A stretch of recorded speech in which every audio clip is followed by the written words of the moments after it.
Hi, everybody. I'm David with Bolivar Live, and welcome to another Ask Me About Bolivar, where we dive into the history, events, and businesses. And we're actually going to start off this week with a business and go from there because spring break's coming up. We've got a lot of events coming up, and then we've got the summer months. And so I want people to know exactly what the businesses are down here, what they have to offer, and also a little bit of history around them, about them, and meet the owners. So today we're with Keith Zahar, owner of Gulf Coast Market, the big store. And remember, if the big store doesn't have it, chances are you really don't need it.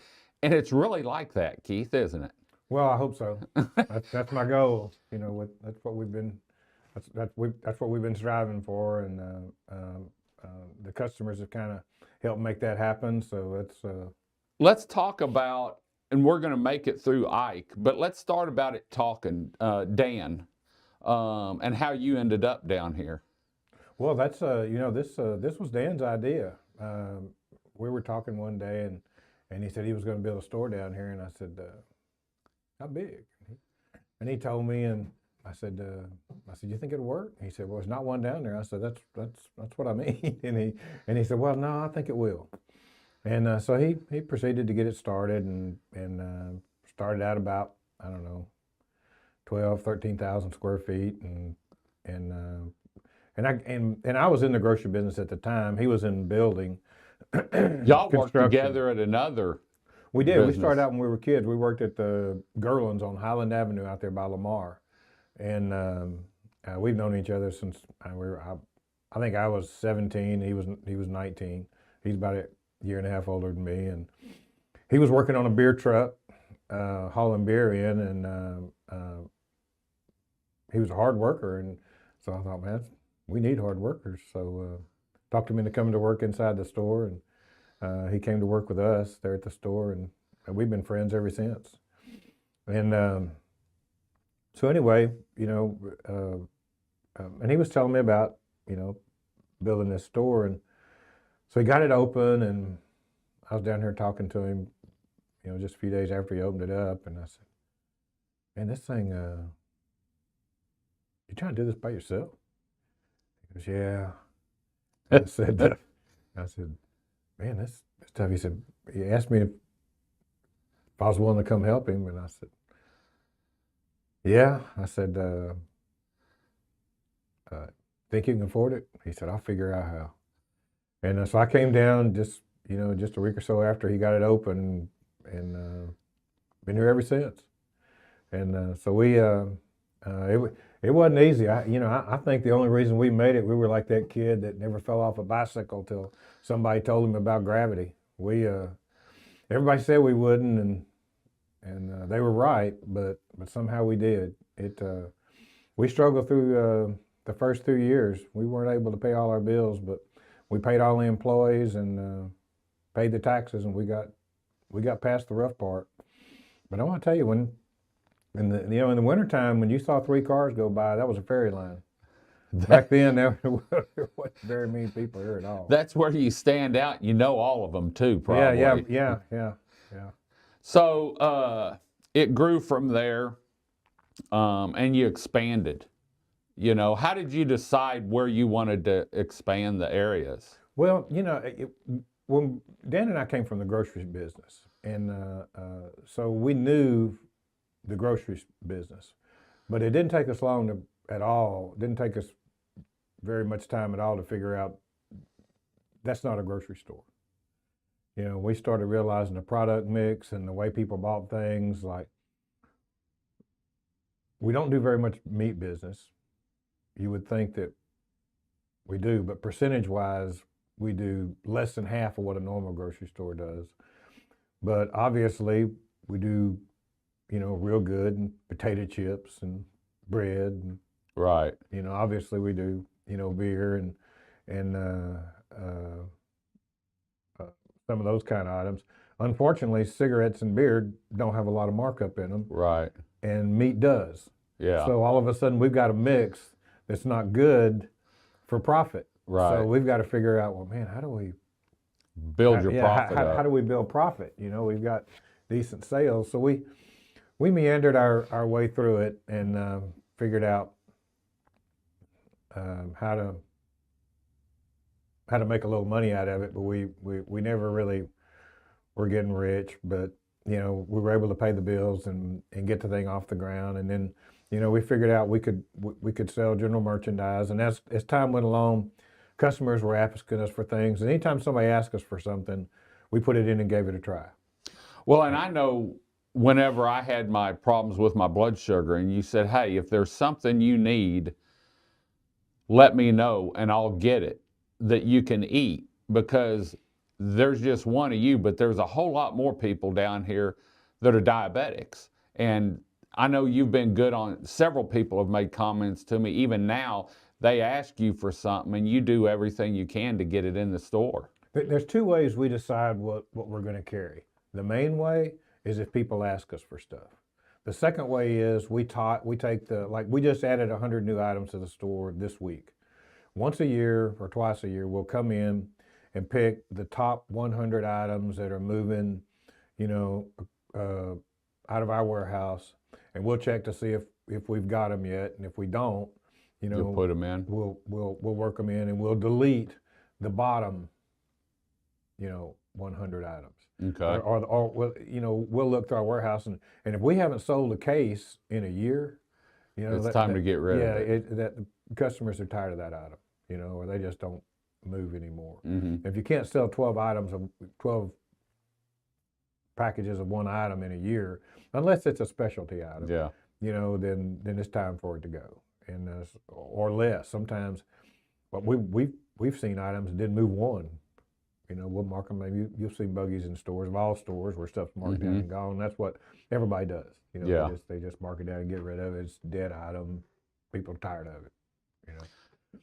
And but what I was going to say was, we had to figure out other ways to make money. So we started working in gift shop items, general merchandise, and that stuff started selling real well. And there really wasn't much of that down here. And then one day, I told Dan, I think the kind of items that people are asking for, I think we can get from Ace Hardware or one of the hardware warehouses. And I don't know if you remember Dabney from Seaside Lumber, but he convinced me to go to Handy Hardware out of Houston. So I went over to Handy and talked to them, and we used Handy first. They've since gone out of business, but we used them and put in a couple of aisles of hardware, and took off, for a little grocery store. In fact, until they opened up Sherwin-Williams down here, we were number one in paint sales. And they told me, a lot of the hardware stores down told me, you can't sell paint. I didn't see any brick houses down here, so I thought, well, you're gonna try. I'm gonna try. Maybe I can't, but we sold quite a bit of paint the first few years. And in fact, PPG, at their annual meeting, they said, well, what have we learned from this? And they said, we don't have enough grocery stores. Because there's a little grocery store down there moving a lot of paint. Of course, the advantage was we weren't really competing against, a big gun like Sherwin-Williams. You just can't, you can't compete against a company like that. They have a massive network that they do a great job. I'm not gonna, but anyway, when we added hardware, Jeff Dyson out of Beaumont, who has M&D Supply, kind of took me under his wing and showed me his philosophy and how the hardware business worked. And I'll always appreciate what he did and his philosophy. And even though he didn't show me all the little details, he showed me. Got you started. He got me started, and that system works.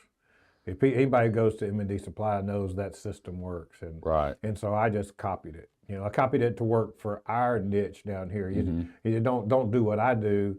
Make this philosophy work for you. And so I did it, and boy, it worked. I mean, we do the same. I mean, we're not near as big as he is, but we do.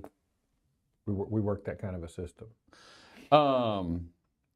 Everything's going good, and all of a sudden storm greets us named Ike.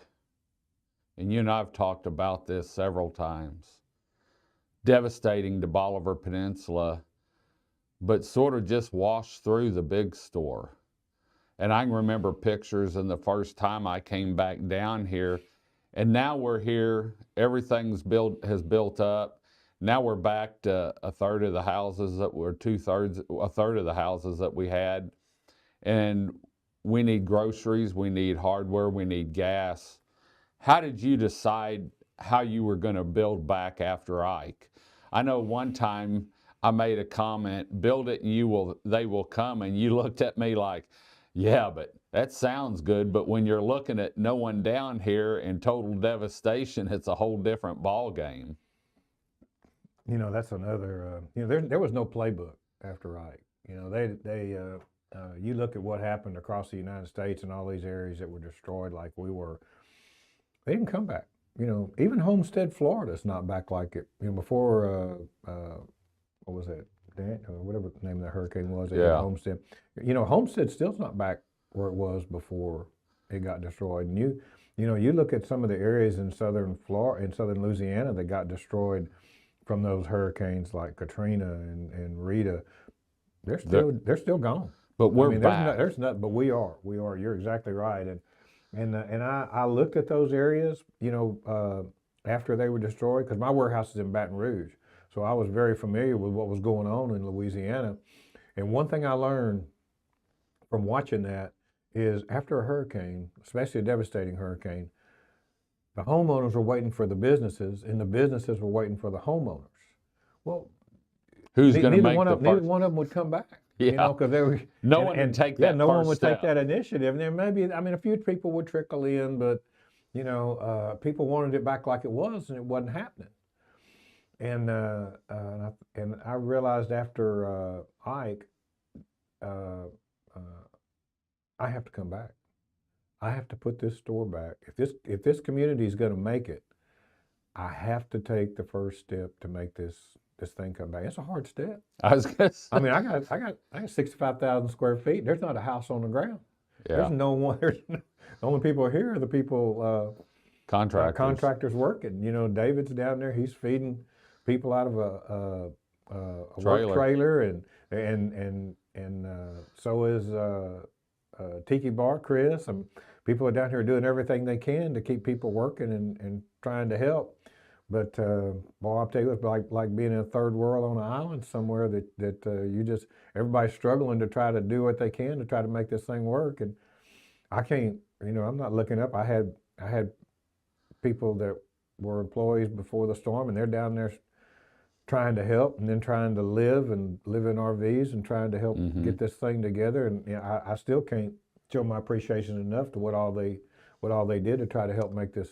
Yeah, because the first thing you have to do is take bobcats and just more or less sweep the floor. I had a friend from Philadelphia fly down, and he operated the bobcat for a week helping me. I had Charlene's son. He was working night shift for Williams, and he would come down during the day and help us. Yeah. I mean, I had people from all over that were coming down, and I say from all. I had several people come down and help us try to help get this store back together. I mean, besides the employees that were working here. So how'd you decide? Because you built back your store probably the opposite direction it started. And well, so, you know, we, you know, there's so many stories that go along. I can't tell you how blessed I am to make this thing happen. But, you know, LeBlanc's in Louisiana gave me some equipment.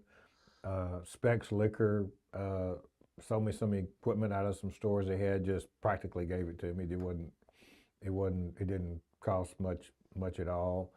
Blake helped me get lined up with them and got them to sell it to me. Excuse me, cheap.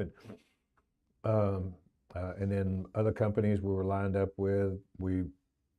So what we did, the least damaged area in the store was where hardware is now. So we put a wall up, and we had a walk-in cooler from Specs. So we put that up. We were able to carry some refrigerated items. We bought a few, went down to Lowe's, bought a few freezers, just chest type freezers where we could carry a little bit of frozen stuff. And we took half of that hardware section and put in like a big convenience store. And the other half we put in hardware. Because that's what they needed down here to Yeah, rebuild. exactly right. That's what they needed, and I needed sales. Mm-hmm. We put that in probably early January. In the meantime, we were rebuilding the grocery side, which was the hardest part to rebuild. You got to get in refrigeration, you've got to get in electrical, so during that we got to get in shelving. You've got to rebuild that side, and that's the hardest part to get done. So that's what we did. We rebuilt that side. Finally got it open. We actually opened it on our anniversary, which was May 17th, 1986. We reopened it again, 2009, May 17th, 2000. I was happy to be able to get the whole store reopened, coming in the front door on that day. And haven't looked back since. Try not to. No, I don't want to have to do that again. But it was slow. I'm telling you, my friends were, all those people. Well, I say a lot of people back then. Man, that guy's crazy. There ain't no way he can't make it. They're probably right, but the odds. Yeah, the odds are really against us. There wasn't a town here, but we had also, what they fail to realize is Dan and I made it through just as slow a period when we opened up. Yeah. Of course, I didn't have 65,000 square foot to deal with, but we got it open through some pretty tough periods, and as time went on, it got a little bit busier, and we're back to what it was in 2008. When the hurricane hit. So we're surviving now. Gift shop's doing real well. Hardware's doing well. It's a little bit tougher now that the recession, is starting to affect everybody, and COVID's over, so money's starting to go in different directions. Let's talk about COVID real quick. I can remember you coming in when it all happened, because we were sort of in a panic down here. We didn't know it was going to be the perfect storm. And I can remember some of our meetings, and food starting to get hard to find. And something caught my attention. You said, David, I may not have Del Monte green beans, but I'm going to have green beans. And I may not have a name brand toilet paper, but I'm going to have toilet paper. And I may not have such and such, but I'm going to have another brand of it. And once we got into the COVID deal and grocery store shelves were empty, I had some friends that have houses down here that live in Katy and Houston, and I said, you coming down again this week? They said, we have to. I said, why do you have to come down this weekend? Because we have to go shop the big store. Because of the items that you had, they couldn't find it in Houston. And I think a lot of people, in my opinion, because we were busy as heck, no one could go anywhere. They were renting houses, the beach was open, and I don't know it, but I imagine a lot of people came down here and bought groceries. Usually when you leave, you make sure the cooler's empty and the car's, packed. But I think a lot of people, or did you see a lot of people buying groceries down here, taking them back? Oh, Lord, yes. Because unbelievable. It's like you carry boar heads.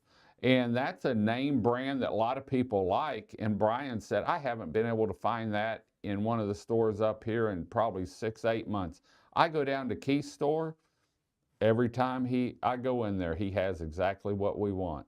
He said, we're buying $200 and $300 and $400 and $500 worth of groceries and toting it back. And I was just wondering if that's what you saw.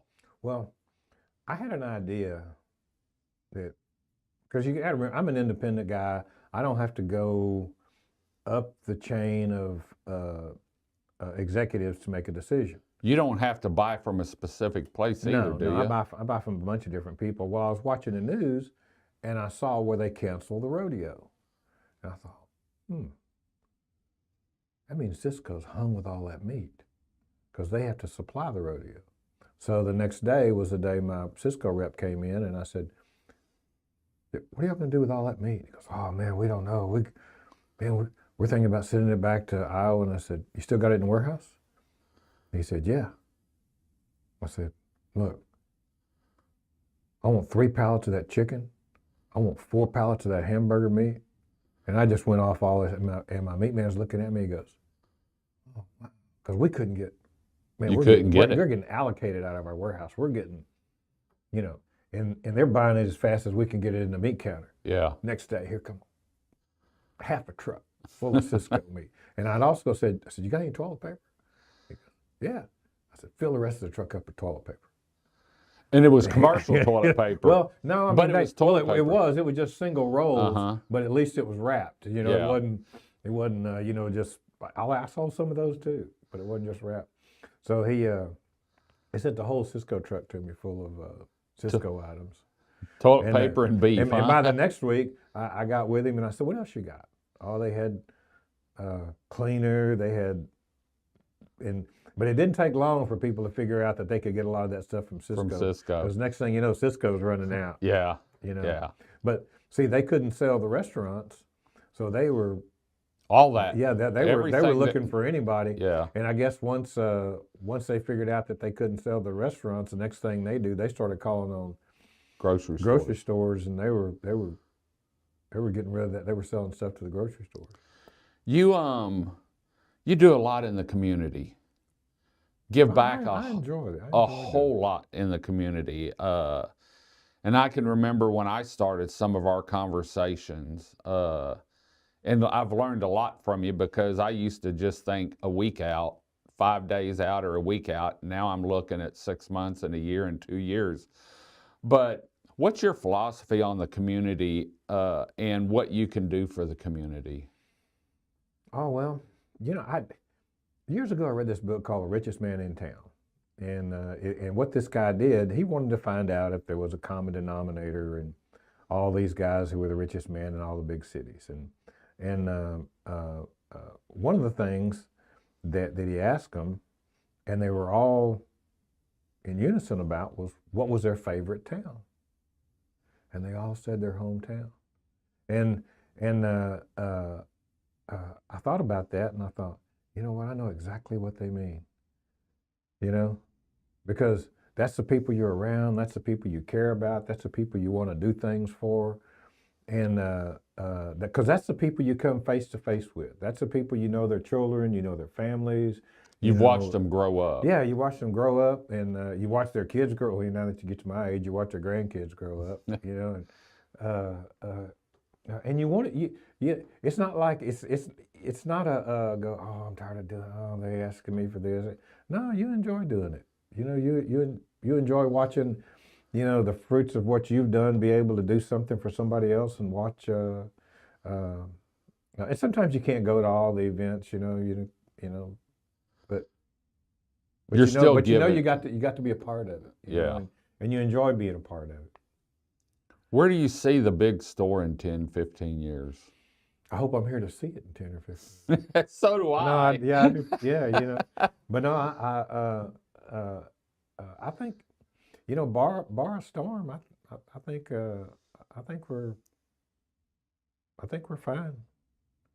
What about the community in 10 or 15 years?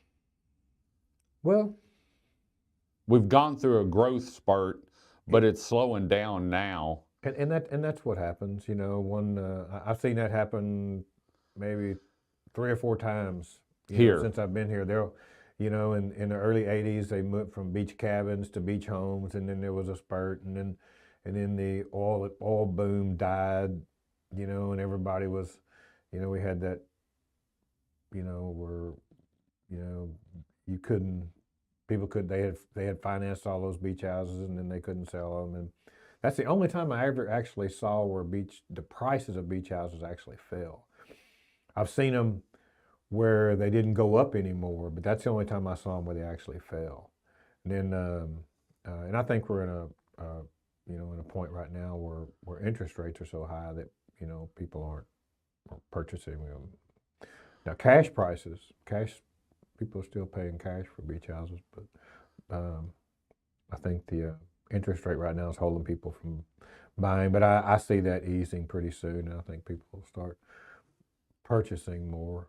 I don't know that we're going to see that big growth like we saw in the past. Oh, it was 5 years. like I said. There's a lot, but when the economy picks up, and like we've seen lately, people are traveling.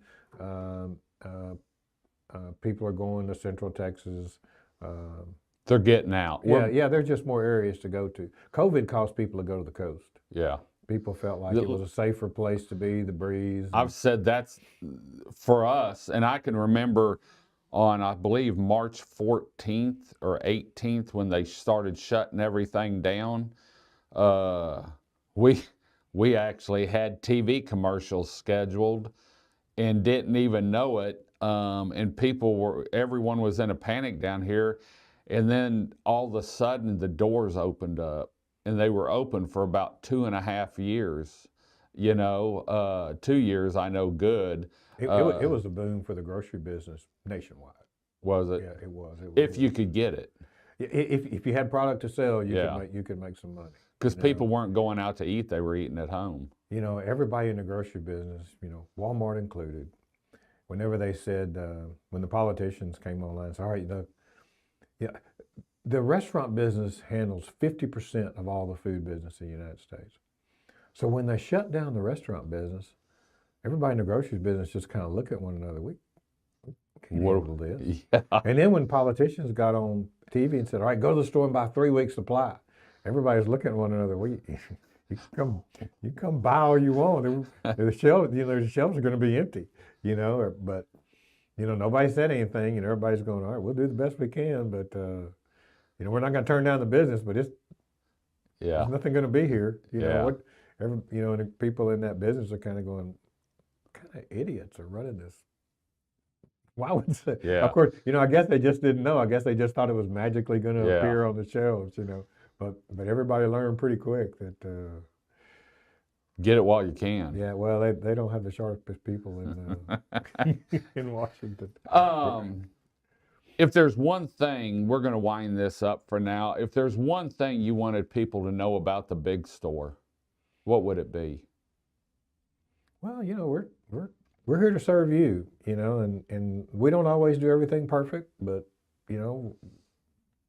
I would like to think that we can correct anything that we've ever done wrong. I know we've always tried to have good people, and over the years, I think we've had some great people. Our gift shop is Shelley.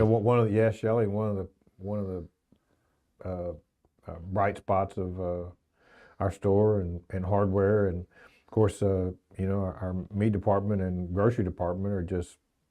I was going to say, I've always been really proud of the job that those guys do. Let's give some recognition. And produce, Pedro, he's just a staple there. Let's give some recognition real quick. How long's Benji been at the big store? Man, he started when he was 16 years old. He's 25 years? I don't know. I don't know. He started in the.